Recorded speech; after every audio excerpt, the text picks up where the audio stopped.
For engineering teams with years of investment in Azure Synapse, the current industry directive is often simplified into a single phrase: just move to Fabric. In reality, Synapse is not deprecated, and your existing environments are not going away next quarter. However, Microsoft's own corporate VP of Azure Data has stated that Fabric is the next version of Synapse. This statement reflects the actual architectural direction of the platform.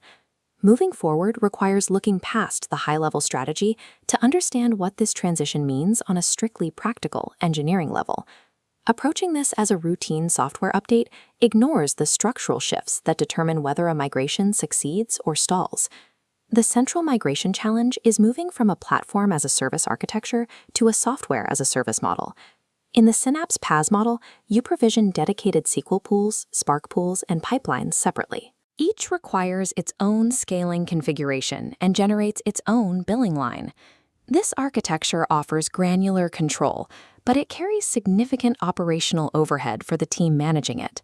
Fabric consolidates these functions into a SaaS environment with a single control plane and a unified one-lake storage layer. This unified approach uses a single F SKU to cover all workloads, which reduces the need for manual tuning and simplifies long-term management. This transition to centralized automation changes the logic behind how data workloads are priced and executed. For standard Spark workloads, the migration path is direct and straightforward.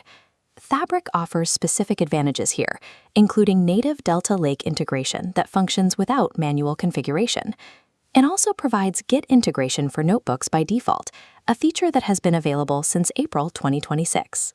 Furthermore, Fabric includes support for Spark R, filling a gap that exists in the current Synapse environment. While the Spark environment is an objective upgrade, success in this area can lead to a false sense of security regarding the rest of the ecosystem. There are 3 architectural gaps that require caution. You should not rush your migration if your workloads rely on any of them. The first gap involves compute isolation. Fabric Warehouse operates as a serverless-only environment. Fabric lacks an equivalent to the DWU-based dedicated pools found in Synapse. This change removes the guarantee of isolated compute for high-demand workloads. Distribution strategies that were heavily tuned for dedicated pools may see different performance outcomes in a serverless model. Replicating those legacy strategies within Fabric requires significant re-engineering rather than a simple migration of existing logic. Data teams must rethink their query optimization strategies once they no longer have access to guaranteed isolated compute. The second gap functions as a hard blocker for specific development environments. If your current Spark workloads are written in C# or F#, Fabric provides no compatibility shim to run them. These workloads require a complete rewrite in Python or Scala before migration can proceed. You will need to budget significant engineering time specifically for this rewrite phase. Because Spark behavior varies across language implementations, this transition is more complex than a mechanical port of the code. This lack of language support creates a hard stop on migration timelines and necessitates an immediate audit of your codebase. The third gap involves metadata management and how the platform handles external Hive Metastores. Fabric currently only supports an internal, lakehouse-based Metastore. Environments depending on an external HMS backed by Azure SQL through the Catalog API will find this connection severed. For architectures that rely on this external catalog linkage, Fabric does not yet offer a compatible solution. These 3 factors, isolated compute, language support, and Metastore handling, determine your actual readiness for migration. There are recent improvements in the migration process, specifically regarding the tools available to engineers.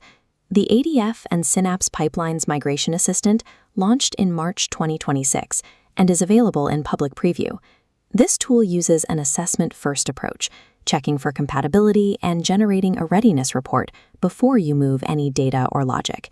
It automatically converts linked services into Fabric connections and disables triggers by default, allowing for validation without additional costs. This chart illustrates that the cost of the platform is tied to the specific shape of your workload. Fabric is cost-effective for mixed workloads, where Spark, SQL, Power BI, and pipelines run together under a single SKU. Synapse may still be the more affordable option for running a single, isolated, and highly active dedicated SQL pool at a fixed DWU level. You should model your actual operational numbers before assuming the newer platform will be cheaper for your specific use case.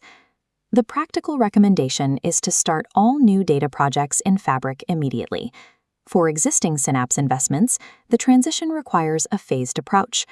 Engineers should run both platforms in parallel to validate Fabric's performance on production-scale data before decommissioning any legacy systems.